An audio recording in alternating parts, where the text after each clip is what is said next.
almost 24 hours. We heard the last update from them. We see the podium there right now. It's all set up. It's ready for them to walk in. Again, we're going to cut into it the moment that happens. We keep watching to find out more information. It's just tragic every time we're hearing now. It seems to be that they are starting to find more and more people.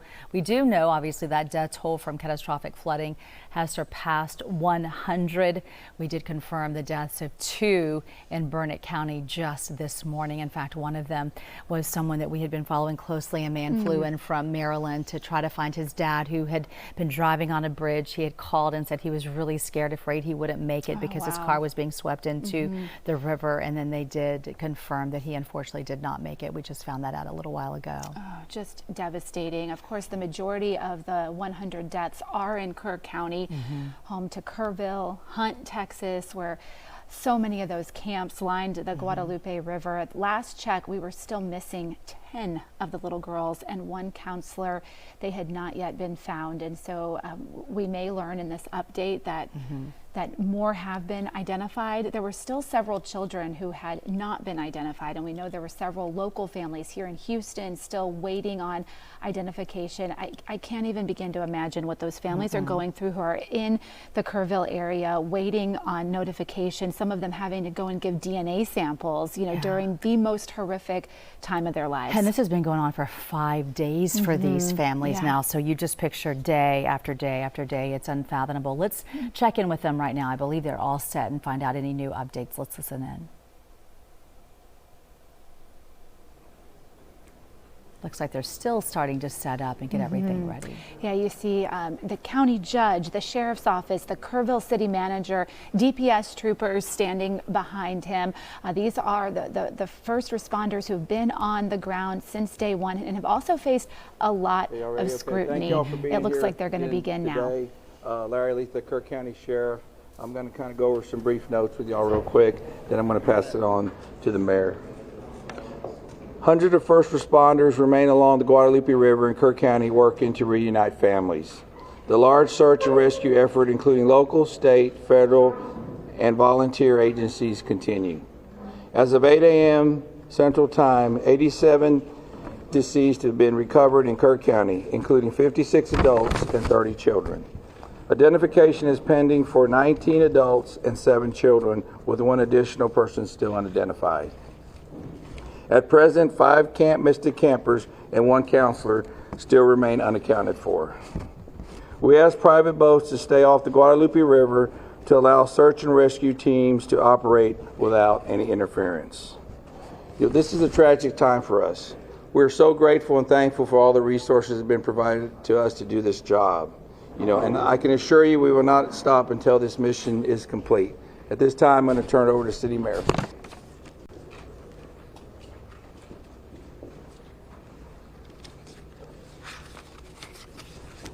Thank you for being here. I'm Joe Herring Jr. I'm Mayor of the City of Kerrville. I want to reassure our community and those families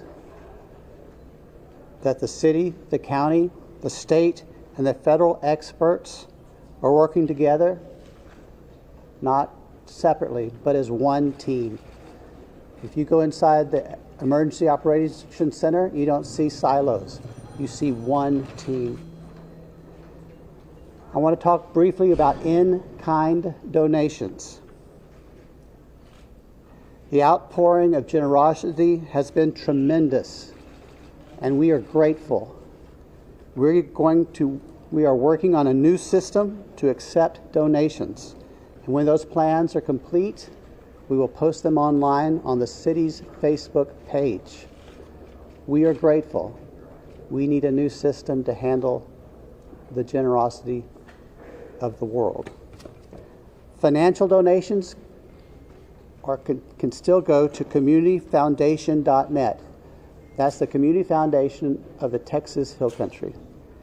Again, we are grateful for the generosity of the world.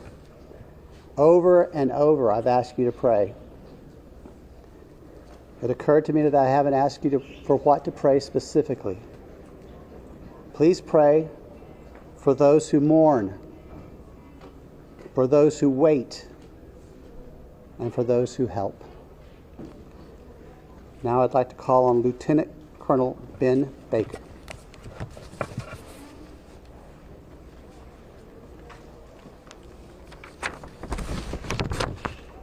Morning, everyone. Thank you for being here. My name is Ben Baker, Lieutenant Colonel for Texas Game Wardens. I'd like to start out by thanking the Mayor, Sheriff, Chief, our local state partners, Texas Department of Public Safety, and the many others that have responded to this tragic event. We as Texas are strong, and together we face adversity.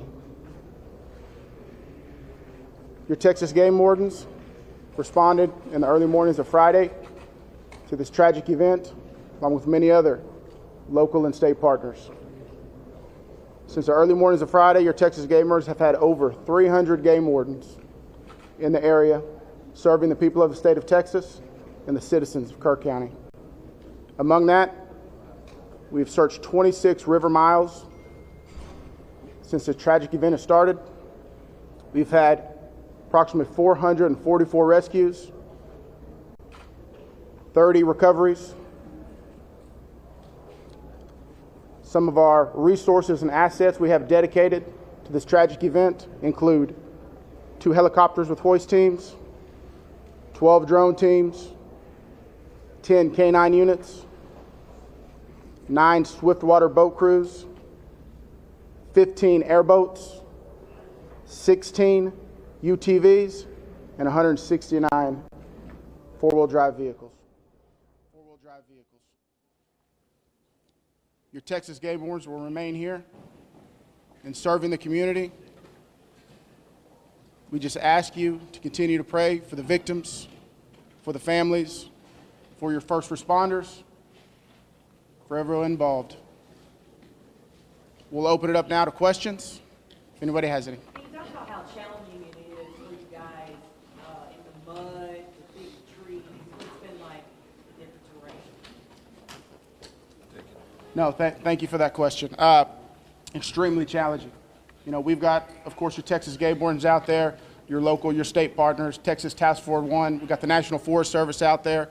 We've got A&M Forest Service. We've got numerous responders with specialized capabilities where we've got these large pile of debris. And with our K-9s and you know, when we're trying to make these recoveries, these large piles can be very obstructive. And to get deep into these piles is very hazardous. And those specialized teams have to go in there layer by layer because our first responders, also the safety of them is concerned. So it's extremely treacherous, time consuming, it's dirty work, the water's still there. So we're having to go layer by layer, peeling these off to make those recoveries. What about mentally? Like when you guys stumble across someone who may be deceased, how do you process that? Absolutely. We process it the best we can. We have professionals in place, our crisis intervention team. All the agencies have some members representing there, and officer wellness is a first responder wellness is a key component to these operations. So we're maintaining and monitoring our officer wellness, our first responder wellness.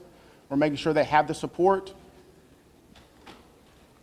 It's very tragic whenever you see human life, but to see a child and that loss of life is extremely tragic. More rain is expected to come down west of us, and eventually it's going to get down to Guadalupe River. Is that going to put a halt to the searches? And if not, how are you going to change the trajectory of the search and rescue operations? So with the water coming down, that is always a concern, and I'm sure you've been monitoring the last couple of days where we've had some reports of maybe some additional water coming in. Obviously, that's going to impact the search and recovery efforts. You know, us with numerous other agencies do have air capabilities, drone capabilities. We've got numerous fixed wing, rotary helicopters here. So it will alter our patrol patterns and alter our searches, but it won't deter them. I have a question for the for specific discussions and actions were taken between the time the first flood emergency alert came in at 1:14 a.m. and then when the river first started flooding hours later. What were the specific actions and discussions that happened in those hours? Can you repeat that again, please? Sure, absolutely. I would like to know if you could outline, please, what the specific actions and discussions were that local officials took between 1:14 a.m., that's when the first flood emergency alert came out, and hours later when the river first started flooding. What happened in those hours? What I can tell you, when I was first notified, it was around the 4 to 5 area. One of my sergeants was in dispatch when the first calls started coming in, the actual 911 calls come in. It was between 4 and 5 when I got notified. Okay, but prior to that, in that 3 to 4 area, my understanding is, and we're in the process of trying to put a timeline. You know, that's going to take a little bit of time. As I've told you several times, that is not my priority this time. There's 3 priorities. That's locating the people out there, identifying and notifying the next of kin. That is what I'm taking as my job as sheriff here to do. Okay. With all due respect, sir, I think that the community here is asking these questions. What happened? When did it happen? Was the emergency manager awake at the time? Did they push the button to issue an emergency alert? Sir, it's not that easy when you just push a button, okay? There's a lot more to that. And we've told you several times. So did it happen, sir? I can't tell you at this time, You okay? can't tell me if the emergency manager of the county actually issued an emergency alert. Okay, Sheriff, who Shimon, is just give me a second. Emergency Answer the question. Operations Center? Who Let him runs answer the question. the Emergency I'll come back Operations to you. Center? I'm going nowhere. Appreciate it. Who runs the Emergency Operations Center? We have a communication center, a dispatch, okay? We have a communication center. That's where the calls actually go to the police department, then they're forwarded to Right, us. but leading up to this, in monitoring the weather, there is, in any large city, in any state, there's an Office of Emergency Management that is monitoring the weather, that is watching and listening and getting briefings. Who was getting those briefings in this city, in this county? Who was receiving that information? And who would have ultimately made the decision to evacuate, hearing what was coming in from the Weather Service and other? Okay, what we would have done when we get notified, okay, I'm gonna tell you. You're not emergency management, though, right? The sheriff's not EOC. No, there is no, I meant as the city. Yeah, help me with that. So we understand you have many questions. Right. Hang on. No, I understand, but you're not gonna answer the question because that's up to the city manager and the mayor to answer those Correct. questions. County emergency. We understand you have That's the many judge. Where is the questions. judge? The judge is not here. We understand that, but right now, this team up here is focused on bringing We people understand that home. too, but there are a number That's of our focus. questions that are All those leading up to questions this. will be answered, but the priority right now It seems like you're is bringing people home. We totally understand that, and we value the incredible work that is being done by those first responders. We're seeing them out there muddy and sweaty and grinding it out day after day. But your community is asking these questions. And we will get answers. Right Right now, all of our resources are focused You should be able to answer recovery. Who was in charge of the Emergency Operations Center at the time that was getting any briefings? Do we have another question? if any I briefings? do. I think I'd like to focus on what local people can be looking for. We're looking at some erosion in roads and safety in them traveling. What can we tell people who live here right now and what they could do in their daily life? Should they worry about traveling on roads? Do we know anything about that infrastructure? Sure, absolutely. Jonathan Lamb, Kerrville Police Department. So we know that there's substantial road damage. Some roads have been closed for safety. We've got crews out there in the county shoring them up and making sure that people can travel to and from. What we're asking for the public to do to assist us is if they believe that they have seen someone, a victim, notify emergency services. Call 911, let us know, or use our non-emergency numbers, area code 830-257-8181. Contact our dispatch team and we will send officers out there. We also ask folks to limit their travel. Our first responders have had a very difficult time getting to where they need to go because of the amount of people who are flooding our roadways. We understand there's natural curiosity. People want to come here and see the flood damage. Now is not the time for sightseeing. This operation is ongoing and continuous, and it will continue. I've got time for one more question. Last question. As far as I know, the last live rescue, unless there's new information, and I don't believe there is, was made on Friday. All right, I'm afraid that's going to have to do it for this morning. Can someone answer if the bodies have been released to the families, Sheriff? Excuse me. Have the bodies been released to the families? Some. I mean, they're at autopsy. I mean, How many are still missing? Do we have an estimate among the general population, not just the girls from Mystic, even just credible reports, is it hundreds still Is there any estimate among the general population of how many people? No, I've told y'all several times, it's hard to know that number. No, we don't. I know the numbers that we have found, and that's all I know. You still don't want to tell us who is. All right, so we're going to continue our operations. The next time that we're going to be in front of y'all will be at 5 p.m. right back here. If there is a critical update, again, we'll provide that information to you through the contact list that you have provided to us. Thank y'all. We appreciate it. All right, you've been listening to Kerr County officials. They're talking about all the new updates, and we did get some new numbers now. 87 confirmed deceased. They're saying 56 adults, 30 children now, one person still unidentified at this point. Yes, and as far as the campers go from Camp Mystic, we know that 5 remain unaccounted for, including one counselor. So that is down from the 10 campers who had been missing. So now we're down to just 5 that remain unaccounted for, but still several children whose identification is pending. So we'll have to see if perhaps all of the campers are accounted for once the identification goes through. And one thing that's incredible to see is just how they are talking about how many people are giving, and everyone's being so generous.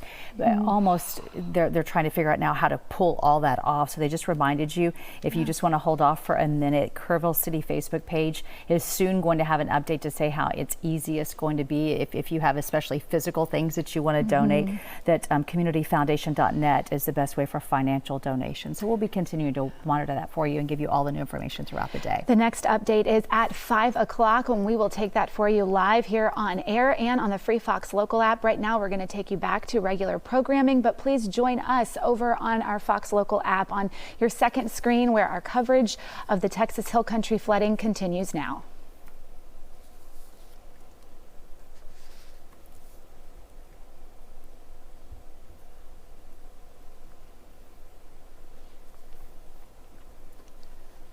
And welcome back, everybody. Again, I'm Melissa Wilson. And I'm Sally McDonald, alongside our meteorologist Allison Gargaro, who's keeping a close eye on things here at home and, of course, in the Hill Country. And just looking at and hearing from the game wardens there, too, about the conditions they face, because the water, while it has receded, Allison, it is still high in parts, of course, and so they're dealing with incredibly difficult terrain as they, mark an X in every location that they've searched to identify, we've looked at this area and now we're going to move on to the next. And it sounds so tough, because he was talking about what's left now is just such piles of high debris, and they have to peel it off layer by layer very carefully.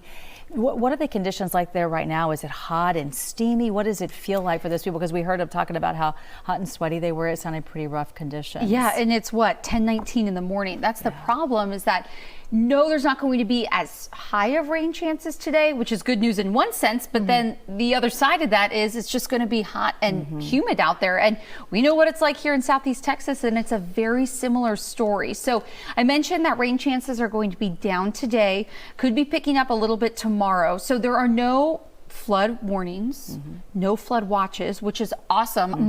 I think that's the first time we were able to say that really since Thursday or Friday. But the Weather Prediction Center still has the area under a 1 out of 4 risk for flooding. Basically, what's that saying is the ground is just so saturated. Any water is going to run into the local creeks, streams, into the river, and then we know that it goes downstream. Because I think people here in Houston, maybe if you think of flooding, you think of, okay, let's go back to one of the many hurricanes where we've seen that the water rises slowly because it's so flat here, but that's not the case there. That's why there was literally a wall of water. I mean, think 22 to 26 feet that's just coming down. So it was just the perfect storm, and just trying to explain that the rain had to fall in the perfect spot. And it did at the South Fork of the river, which is where all the camps are, where so many people were, in RV parks, whatever the deal was, they were going to go floating down the river. That's what people do in that area. But the fact that it all happened there, and then all that extra rain in the surrounding areas that they saw the night before and then into the hours leading up, all went down into the exact same spot.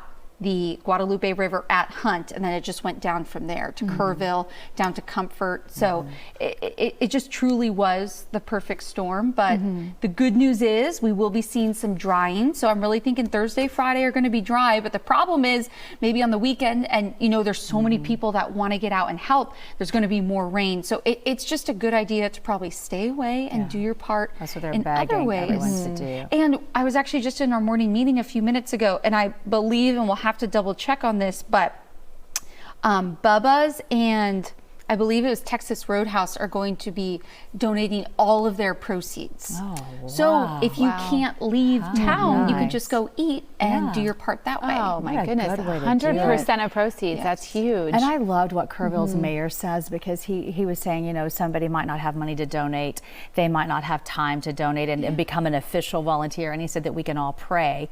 And then he was talking about how he hadn't specifically said what to pray for. And so he said, please pray for those who are mourning, pray for those who have suffered unbelievable loss, obviously, those who are waiting, and then pray for those who are helping. So those three, the mourning, the waiting, the helping. And he was like, specifically pray for that. And he said that the people there can feel those prayers, they need them. And I feel like that's something that, no matter what your religion is, there's so many different beliefs, but I feel like prayer is universal. And if you could pray for those things, it's powerful. Right. And it takes just a few minutes, just find your quiet place. And, I think that also helps people cope with this too, because even if you don't have a direct impact to, or connection to any of these people, it's like you still feel so terrible and you want to do something. So that is such a Because we all feel helpless, I think, and sort of sad. And I mean, it's just been a rough week for Texas. Yeah, you look in the eyes of all these kids' pictures and you don't know them, but you feel like you know them, and it's just been really hard. Allison, I want to ask you, because this was one of the more tense news conferences that we've seen, probably the most tense one since this all began, with reporters asking questions about, what did we know, when did we know it, how was it communicated, right? So one thing I've heard from people in this area is that they get flash flood warnings on their phone frequently, right? So it's almost like the Amber Alert, where you get it on your phone and you look and you don't think anything of it and you turn it off. And around the first time one was sent, I don't think there was an emergency necessarily, right? No. It was just low grade. But by the time, now you can get a higher alert than just a flash flood warning, that right? would be the flash flood emergency. And that was sent out. But by that time, which was in the 5 a.m. hour, it was already probably raining. too late. Yes, and I wish I had my notes, because I went through. So we have, as meteorologists, we go on what we call the National Weather Service chat. So we can look at chats from every National Weather Service across the country. So I went back through, and they did such a good job at saying, like, the first flash flood warning was Thursday. Flash flood watch, right? Sorry, you're right. Flood watch was issued Thursday night, and then like the warnings came down, and then it was like the emergencies, and that was, this is ongoing. But the interesting thing is they came out with what they called a situation update. So it was saying, hey, from our last update that we gave you, things are much worse now. And they went through, and it was this whole PDF that they had put out, which I assume was on their website. Again, in my chat, it's kind of hard to see how that was translated out, but at least I know, like, they were on top of it. But they were talking about, what is the difference between a watch and warning? How can you stay safe in nighttime flooding events? Because that was an overnight thing. And so that was all put out before really any of this heavy rain started. Right. And, I just think it comes to, like, I remember the, old wives' tale or whatever, the boy who cried wolf, and just if, maybe people heard it too much, but also it seems like in that part of the country, there has to be like personal responsibility. And I know that, like, look, it would have been great if the warnings had gotten to people faster, but because those areas are so remote, it's almost like each person and each camp had to have a plan and had to know how to get alerts. But think about that. So when you hear about flash flooding, and what I've heard so many people say who camp there, who go there, who live in that area, when you hear about flash flooding, you think, and they automatically think, oh, I'm going to keep an eye on it, but I'm going to stay safe. I'm not going to get on the roads because our bridges wash out. Right. Or I'm not going to get in my car because that's dangerous. So you would think the best thing to do is to stay put. Well, that's the other thing too. Like you don't expect a wall, almost a 30-foot wall and if of they water to had come in. Called, that doesn't usually happen. Right. If they had called for an automatic evacuation, like a sudden evacuation at 4 or 5 a.m., it would have been hard for them to get out. No one could have gotten out anyway. 750 people. How are you going to get all those kids out there, right? And where are they going to go? And the people who were leaving got pulled into the river. There were more losses of people trying to leave than the ones who stayed. Yeah. It's so there was no easy answer, and it's just so unfair how it all unfolded. It literally was just because of the two things, that it was at night, and then there were so many people in the area, and the fact that the river rose 26 feet in 45 minutes, even if you got told an hour before, I don't think there'd be any way to get just one camp out, let alone everybody that's staying on the river. I mean, it's just so hard to even wrap my mind around what could have been done better. I mean, when they talk about these warning systems, like a tornado warning that would go off or something, like a siren. But that's even what I then, mean. are they going off like where it's too late? Yeah. You know, I don't know. Like, are they not sounding those until already it's up high? Yeah. I don't know. Maybe they sound them earlier, but then you run into the whole crying wolf situation. Like, oh, look, it didn't really rise that much. Yeah. Well, we know that they have everything in place to try to make this a full recovery as soon as possible. It was remarkable to hear all the things that they have. They were talking about a couple of helicopters, 12 drones are flying all over that area. They have 10 canine units. They have 15 airboats, 16 UTVs, almost 170 four-wheel drives. And one thing that we reported on earlier that was remarkable to see is how A&M Vets, their emergency system, has gone in to take care of the dogs, because after 5 days, the dogs are really wearing out. They're worried about muscle tears and things, and they have things in place. They're actually lasering those dogs at night after they've worked all day to help rebuild that tissue. They're giving them massages. They're really trying to help protect their feet because they're in rough conditions, and so they're helping their paws. Yeah, I was wondering if they were wearing little booties as they were going through all that debris, but you don't see them wearing any kind of protection necessarily. But they're really keeping an eye on them and trying to make them, heal, put medicine on them and everything at night. But it was remarkable to talk to them. And I assume ticks are very big out there too, so that's like an additional thing.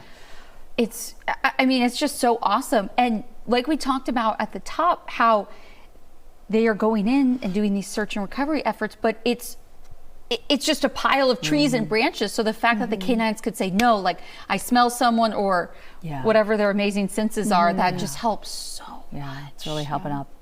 Well, we're going to take a quick break, let you think about all the stuff that we're discussing. It's a lot, and we'll be back after this.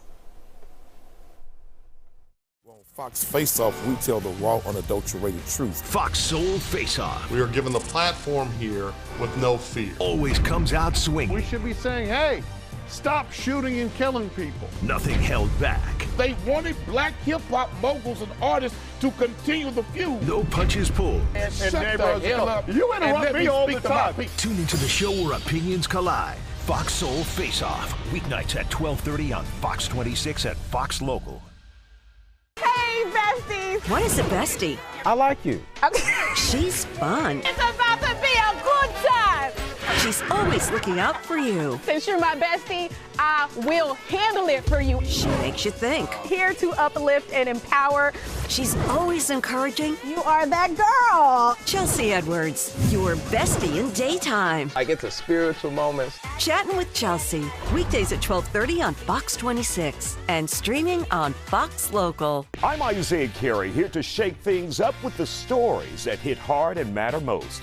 Here on The Factor, we cover news with grit and authenticity. We challenge the status quo and get down to real talk and bold discussions. Join us as we amplify the voices that disrupt, inspire, and lead the charge for change. Your story is power, and we're here to unleash it. The Isaiah Factor Uncensored, weeknights at 10:30 on Fox 26 and streaming on Fox Local. Good morning, Houston. Meet the angels of My 20. Olivia Benson, dishing out justice with a heart. Your family never stopped looking for you. Sherry Shepherd, she'll make you laugh till your cheeks hurt. They gonna try to go for my boobs, and I just paid for these. And Kelly Clarkson, her sweet voice will lift your spirits. I love that song so much. Find yourself in heaven with the angels of My 20. Weekday mornings beginning at 7 a.m. Miss Sherry Shepherd! Every weekday. Clink, clink, clink, clink, clink. Sherry's here to play. Don't feed me. Is this going to be on television? Come join the family. Family. Hey, family. It's the best time in daytime. Whoever's making these stilettos, they don't like us. Slippers, not stilettos. Weekdays at 10 on Fox 26. And welcome back, everyone. Our continuing coverage of the Texas Hill Country flash floods. The death toll has reached a staggering almost 110 people. 3 more deaths added to the Kerr County total just moments ago. They're now up to 87 confirmed deaths there. Again, just in Kerr County alone, 30 of them children. Yeah, and this is a problem all over the Texas Hill Country, including in Marble Falls. Let's check in right now with Jillian Hartman. We've been following her and talking to her all morning long. And Jillian, we were sitting on the edge of our seat on a wing and a prayer that someone you've been covering who traveled all the way here from Maryland, that his father would be alive, but you found out really sad news just a little while ago.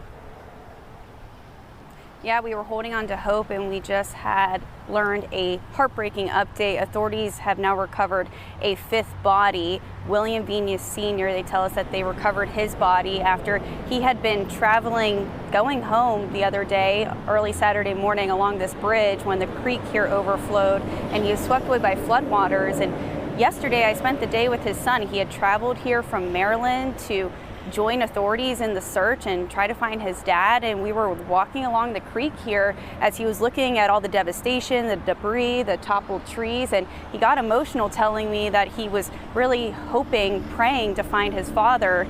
And then hours later he learned that authorities recovered his body. So it's absolutely terrible. We also learned that authorities recovered the body of the missing 17-year-old girl, and I talked to her mom over the phone the other day. She tells us that they were just leaving for a family trip when they drove over a bridge that collapsed into Cow Creek, and they were in the family van together, her husband, son, daughters, and their kid's friend, and they were able to get out of their van safely and onto shore safely, except for their 17-year-old daughter. And she was telling me over the phone they were wishing, praying, holding on to hope that authorities would find her, and sadly they have recovered her body. So that is 5 total fatalities in this area. There is still 1 missing person. The beloved local volunteer fire chief, the Marble Falls volunteer fire chief, Michael Phillips, he's been with the department for about 28 years, and he went missing when responding to a water rescue call early Saturday morning along that same creek, Cow Creek, where that 17-year-old girl went missing, and he was swept away by floodwaters. Now, they were able to find his emergency vehicle, but they have not been able to locate him yet. So we're talking about a first responder who was answering the call, trying to help out with these water rescues, and he got swept away by floodwaters, and he's still missing. So this morning, the search for him continues. He is the missing person here in Burnett County. Again, 5 confirmed deaths. It's just heartbreaking, tragic to talk to these families who have lost loved ones and covering these tragedies, but we're staying on top of it and check in with authorities to try to get the very latest. So if we learn anything more, we'll break back in and let you guys know. Back to you. Thank you for being there. I know it's tough to be talking to those people and then get bad news like this, but thank you for sharing that with us. Our hearts, prayers go out to everybody there involved. Absolutely. Jillian again was in Burnett County, Marble Falls area. We're going to transition now to the hardest hit area of Kerr County, and that's where Jade Fleury has been all morning long. Jade, what are you seeing there this morning where you are? Well, when we were outside earlier, we saw a lot of search and rescue vehicles all along the Guadalupe River, but that press conference did just wrap up and we got some new information. I might be repeating some of the numbers that you guys mentioned earlier, but officials, the Kerr County Sheriff said as of 8 this morning, 87 deceased have been recovered in the county. Again, 56 of them are adults and 30 of them are children. They say identification is pending for 19 adults, 7 children, and there's still 1 person who is unidentified. 5 campers and 1 counselor from Camp Mystic are still currently missing. The game warden says that since Friday there have been at least 300 game wardens working the area, searching 26 river miles, trying to find everybody. They also said that they have done about 444 rescues approximately, with 30 recoveries, and they said that the last live rescue was made on Friday, and unfortunately they say that they do not not know exactly how many people are still missing. The mayor also spoke at the press conference just asking for continued prayers for the community. And he says that there are at least 100 first responders just along the Guadalupe River, just in general. And again, this is a collaborative effort between state, federal, local officials, along with volunteers. And there was a little bit of tension here at the press conference earlier. The big question that people wanted to know was the emergency manager of the county awake at the time of the flooding? They also wanted to know who was in charge of the emergency management center at the time of the flooding. Back to you guys. Okay, Jade, thank you for wrapping up again that press conference for us there. And Jade, I just wanted to ask you what that was like to be there in the middle of it all when it got a little bit heated. I mean, reporters were asking some tough questions, and it really feels like the crews there only want to concentrate on recovery right now and then deal with how to fix the problems of emergency alerts a little bit later, even days from now, right? Yeah, that's exactly the thing. People are asking for prayers. Again, you said they're focusing on the recovery and then trying to figure out kind of what led up to this happening. That's something that they said that they're going to have to investigate. It's just trying to kind of bring a timeline and create a timeline of events to kind of see what exactly happened. All right, Jade, thank you for being there. We will be checking in with you throughout the time. It's nice to have you there on the ground so that we can find out exactly what's going on minute by minute. Thank you for that. Nate Griffin is not far from there. He's in the town of Ingram, also in Kerr County. Nate, you've really been focused on not only the search and recovery that is happening there, but also all of the people from all over the country who have come to volunteer, cook a meal for first responders. Including Texas Equa Search, a huge team there helping out. What is it like and what's going on there right now, Nate? Recovery, and I think that most people here where we are at City West Church in Ingram, that's their focus. Recovery, to a man, to a woman, to everyone with whom I speak. Again, and I said this earlier, I look in their eyes and I see resolve. I see the want to resolve. So that's what it is. These people are working very, very hard for recovery. As you well know, we spoke with Tim a little bit earlier of Equa Search, and that's, if you look right beyond my hand, you can see those tents. Equa Search has already gone out.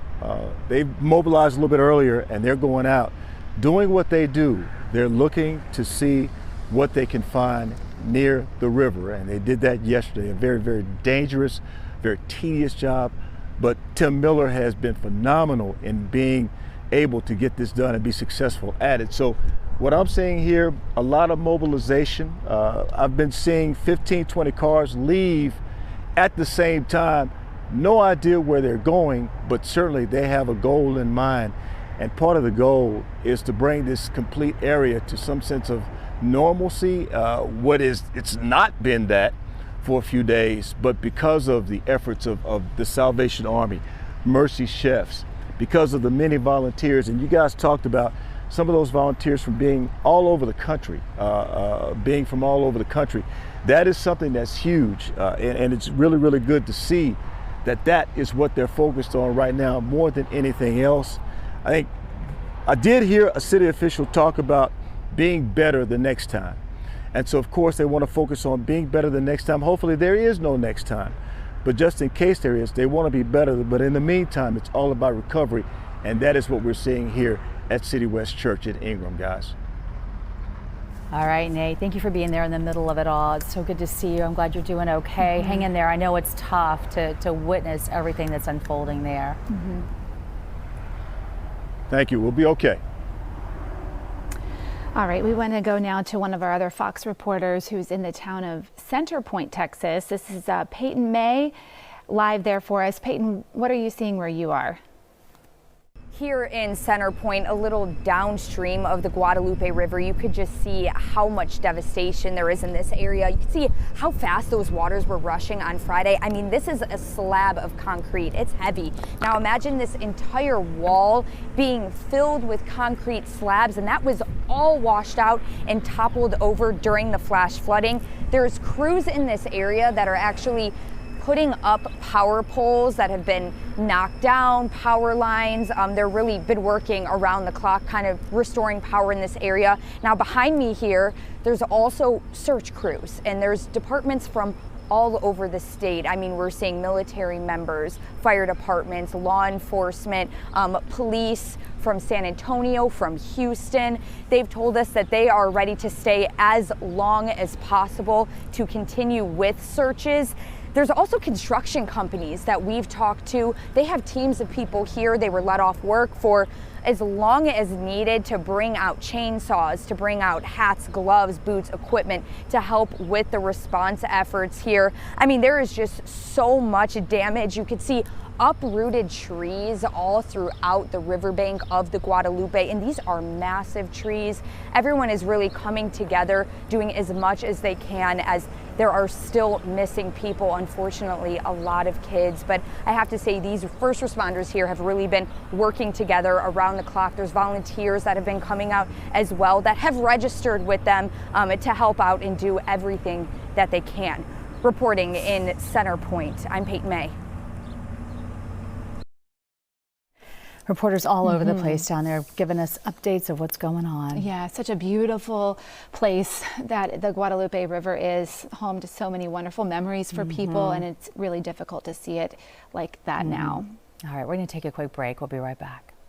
Well, on Fox Face Off, we tell the raw, unadulterated truth. Fox Soul Face Off. We are given the platform here with no fear. Always comes out swinging. We should be saying, hey, stop shooting and killing people. Nothing held back. They wanted black hip-hop moguls and artists to continue the feud. No punches pulled. And shut the hell up. You interrupt me all the time. Tune into the show where opinions collide. Fox Soul Face Off. Weeknights at 12:30 on Fox 26 at Fox Local.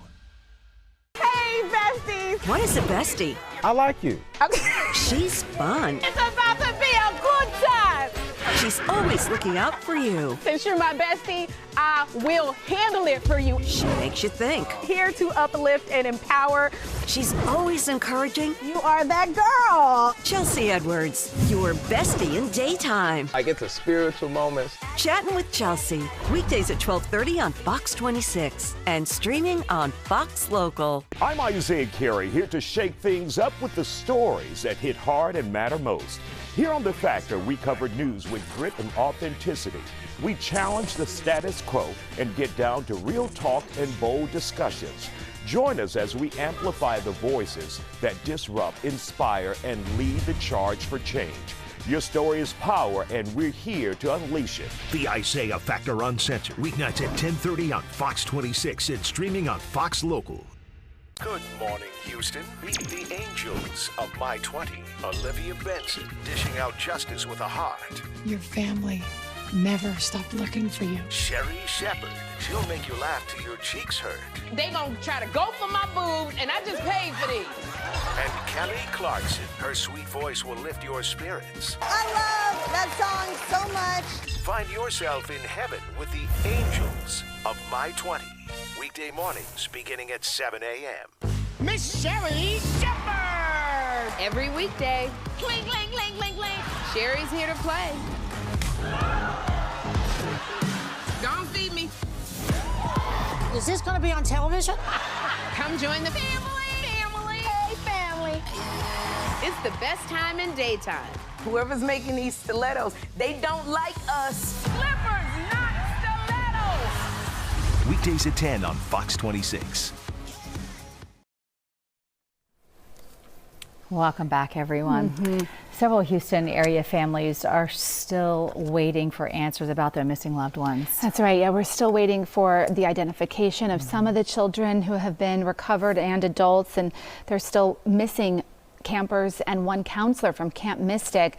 We know 8-year-old Blakely McCrory of Bel Air is among the campers still missing.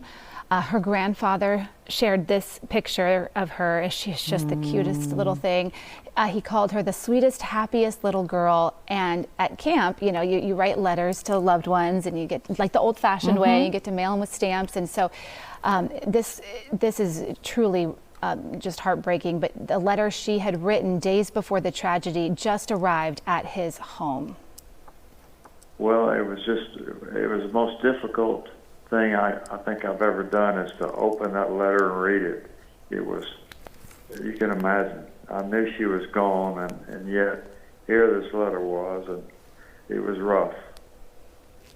Oh, it's just unreal that they were able to mail those letters in time, though. I hope that that's something the family can just hold on to, embrace forever. Yes. That are probably her last words to him. Really, truly sad. Well, last night here in Houston, the community came together at St. John the Divine Episcopal Church in River Oaks to pray for the victims. That included many former Camp Mystic campers, people who loved and knew it well and are just heartbroken by all of this. They gathered outside, sharing some of their camp songs, offering hope in the midst of all this tragedy. We heard from Stacy Merchant, who says her daughter was originally supposed to be in the area of the camp devastated by the floods this summer. And my daughter, this would have been her 5th term this summer. She was there, but she was at the Cypress Lakes location. And our hearts are completely broken and shattered. For all of the families that have lost girls and for the Eastland family. It is a tragedy. And I just know that the Lord is looking out for all of us as we walk through this. The Eastland family started were the owners of this camp, and that was almost 100 years old. And we know that Dick Eastland died trying to save the youngest campers. Now we've also been following this story of a family out of Liberty County. The body of the wife, Julia Burgess, has been found. Her husband, John, was found deceased a couple days ago, but they were camping in an RV park and they were headed to pick up their daughter, Jenna, at one of the nearby camps, not Camp Mystic, but another one. Well, their 2 small boys are still missing, so their young daughter is believed to be the only survivor of their family. I mean, just heartbreaking that this little 8-year-old girl is the only one left. And now we've learned there's a connection with this family from Liberty County to country music singer Pat Green. His brother was John Burgess, the husband and the father here. Pat Green had posted yesterday on his Instagram that he suffered a deeply personal loss. He had had a show that was scheduled in the Luckenbach area for Saturday night that he had to cancel. And he's just asked for privacy and respect during this time while the family grieves the loss of 4 family members, the husband, father, and those 2 small boys. And you think about that little girl knowing that they were there to pick her up and all that she's going through. My goodness, It's what a massive loss. It's just every hour, it just new information comes out, and it's too much to bear. It really is. It is a whole lot. We know that everybody is trying to do something. We keep having some of our viewers saying, what can I do to help? And we just want to say, if you want to donate, you can send money directly to the Kerr County Flood Relief Fund. We have that QR code for you right now on our screen because we want to make sure that if you're trying to donate, that it goes somewhere safe. You know there's always scammers during tough times like this. This is a safe link for you. It's always important to vet and verify fundraisers you see online. We also heard from the Kerr County mayor earlier, and he said what they're trying to do has come up with new ways for in-kind donations. And so they're going to be updating, it was actually Kerrville's city Facebook page with ways to help. So that will be coming too, so know about that. Also, he said communityfoundation.net is a good way to make financial donations. So they were encouraging that as well. And then they were saying if you don't have the finances to help, that they're asking specifically for prayers for those who are mourning, those who are waiting for answers for their lost family members, and for all of those courageous people who are out there trying to search for their loved ones. And just in case anyone is, in the area of Kerr County watching right now, they've really asked for everybody to keep their drones grounded. I know a lot of people are sending up their personal drones thinking that they're helping, but they're really hindering the search efforts. Yeah, one got hit by a helicopter yesterday, so it could actually cause danger to the people who are trying to search there. It really could, yeah. And they're asking if you want to volunteer, you need to be registered. It needs to be a coordinated effort, and so the Kerrville Salvation Army is handling all of that. They don't want people just going out there and looking on their own. Number one, it's not safe, and number two, they need to make sure every area is marked off and that it has been searched. It's incredible how they're doing doing it with a grid, and then they're Xing off spots just to make sure that every single inch out there, because you could think about, you just miss a few feet and they could miss an important clue to help these hurting family members. Now, we also know Crime Stoppers of Houston is hosting a flood relief donation drive. That's today through Thursday. They're asking for everything from food and water to emergency and cleaning supplies, even items for pets. That's a big problem. We saw some just remarkable video of dogs trapped in trees, and they have a caller on and they've got a phone number, so you know that they're hopefully going to find them and match them with their owners, but for now they really need help with that. Yes, I can't imagine the burden on animal shelters after all this. We haven't even really begun to talk about that yet, you know, and that's going to be a whole nother side of this story, is the big animal need. But the donations are being accepted at that location on Main Street every day from 9 till 4. And there are so many more events just like this one happening across our area. We have a list for you at fox26houston.com. As all of those search and rescue efforts continue in Kerr County after the flooding, the 3 Texas NBA teams are working together. I love hearing this because yesterday we were talking about the NFL and how the NFL, the Texans, the Dallas Cowboys were all giving, and now we're seeing baseball and basketball. Yes, so all 3 Texas NBA teams, the Rockets, the Mavs, the Spurs, announced a joint donation of more than $2 million along with the NBA and the Players Association. The NBA says the donation will support both immediate and long-term relief. And the Houston Astros also announcing that they are donating to those affected by last weekend's floods. The team is donating $1 million. They're also launching a relief effort for fans to help out through the Astros Foundation. So all these teams coming to the rescue. They know that so many Texans back them up no matter where you live. We're all from Texas and they're all feeling the pain of all of those people. So it is great to see that they're really doing everything they can to financially make a difference. And I hope it really helps all the efforts there. Yes. All right, we're going to take another break, and we'll see you right back here. Well, on Fox Face Off, we tell the raw, unadulterated truth. Fox Soul Face Off. We are given the platform here with no fear. Always comes out swinging. We should be saying, hey, stop shooting and killing people. Nothing held back. They wanted black hip-hop moguls and artists to continue the feud. No punches pulled. And shut the hell up. You interrupt me all the time. Tune into the show where opinions collide. Fox Soul Face Off. Weeknights at 12:30 on Fox 26 at Fox Local. Hey, besties. What is a bestie? I like you. She's fun. It's about to be a good time. She's always looking out for you. Since you're my bestie, I will handle it for you. She makes you think. Here to uplift and empower. She's always encouraging. You are that girl. Chelsea Edwards, your bestie in daytime. I get the spiritual moments. Chatting with Chelsea, weekdays at 12:30 on Fox 26 and streaming on Fox Local. I'm Isaiah Carey, here to shake things up with the stories that hit hard and matter most. Here on The Factor, we cover news with grit and authenticity. We challenge the status quo and get down to real talk and bold discussions. Join us as we amplify the voices that disrupt, inspire, and lead the charge for change. Your story is power, and we're here to unleash it. The Isaiah Factor Uncensored. Weeknights at 10:30 on Fox 26 and streaming on Fox Local. Good morning, Houston. Meet the angels of My 20. Olivia Benson, dishing out justice with a heart. Your family never stopped looking for you. Sherry Shepard, she'll make you laugh till your cheeks hurt. They gonna try to go for my boobs, and I just paid for these. And Kelly Clarkson, her sweet voice will lift your spirits. I love that song so much. Find yourself in heaven with the angels of My 20. Weekday mornings beginning at 7 a.m. Miss Sherry Shepard. Every weekday. Clink, clink, clink, clink, clink. Sherry's here to play. Don't feed me. Is this going to be on television? Come join the family. Hey, family. It's the best time in daytime.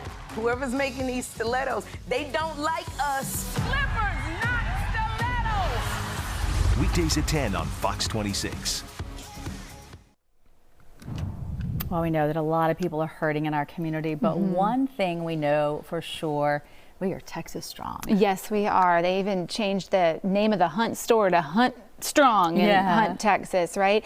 So there are so many ways that you can help people affected by this tragedy, including by buying a special piece of jewelry. So take a look here.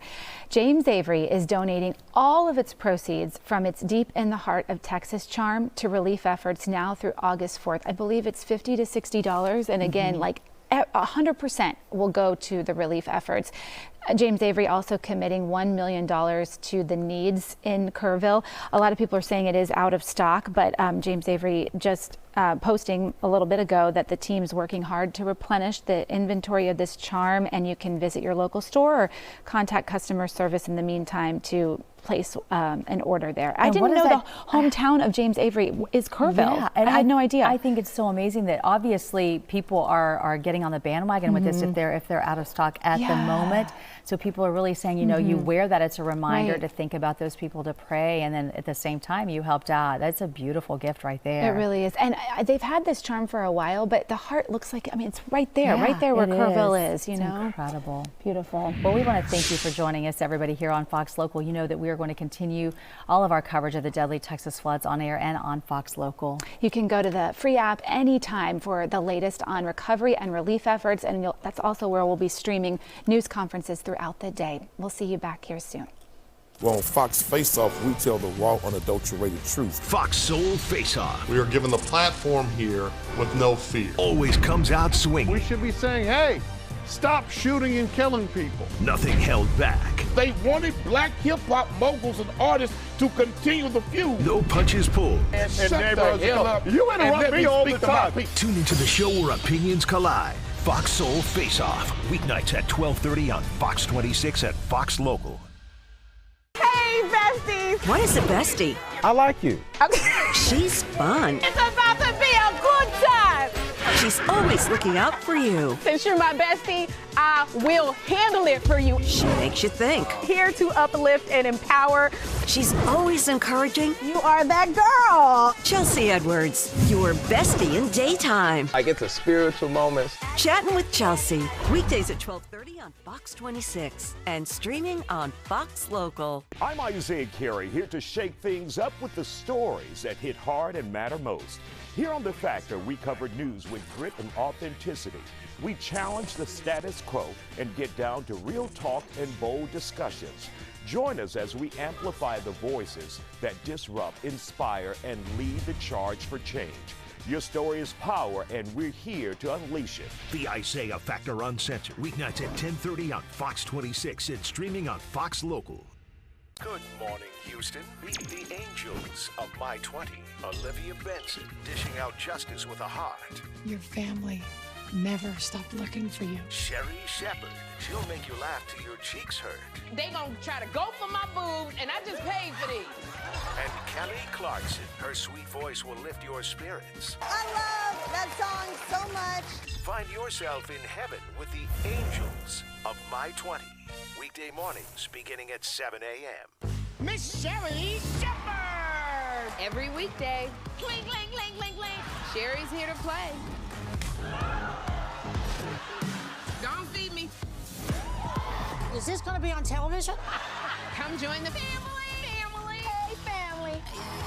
It's the best time in daytime. Whoever's making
Lead time, were there enough warnings? And I can tell you, yes, the National Weather Service 100% did their job in giving the watches, the warnings, the information that needed to go out. You know, after that, I can't speak to what happened, and I don't want to get into any of the politics, but I just want to go through exactly what we saw. So, want to start on Thursday, July 3rd. And like I mentioned, I have graphics that are going through each and every one of these. So you can see that this is coming down again, straight from the National Weather Service. They issued a flood watch. So I have the exact timing, 1:45 p.m. on Thursday, July 3rd. They issued its first flood watch that would continue until 7 o'clock in the morning. So again, this was 2 o'clock in the afternoon Thursday, and it was going to continue until 7 a.m. Friday. Basically, what it's saying there is portions of western hill country and some other areas could be seeing anywhere from 1 to 3 inches of rain, and then isolated amounts of 5 to 7 inches. Okay, so let's fast forward to 2:28 in the afternoon. We have what the National Weather Service was calling a situation update. And I do have a picture coming up at the next slide, so I'll show you kind of what that looked like. But it was basically a PDF, so several slides or graphics explaining, hey,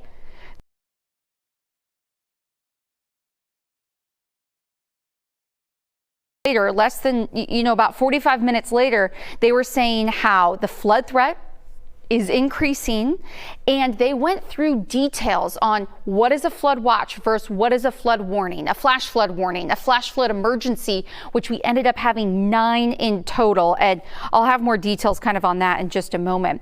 But then they also talk about the flood threat at night, and how that's very different from a daytime flooding event, because A, you can see it, and at night, B, you're sleeping, maybe you don't have your phone on, your phone died, whatever the dealio is. So at 2:28 in the afternoon on Thursday, they said, hey, it looks like this is going to be a bigger and greater situation than what we had initially thought. So then come 7:51 in the evening, again, Thursday, they expanded the flood watch, the area. So at first, and I'll go back to the graphic really quick, it was just this small area. Well, it was eventually extended to a larger area. Same time, 11:41 p.m. was the first flash flood warning, and that was in Bandera County, so just to the south of where Kerrville is. So I want to show you the pictures that I have here.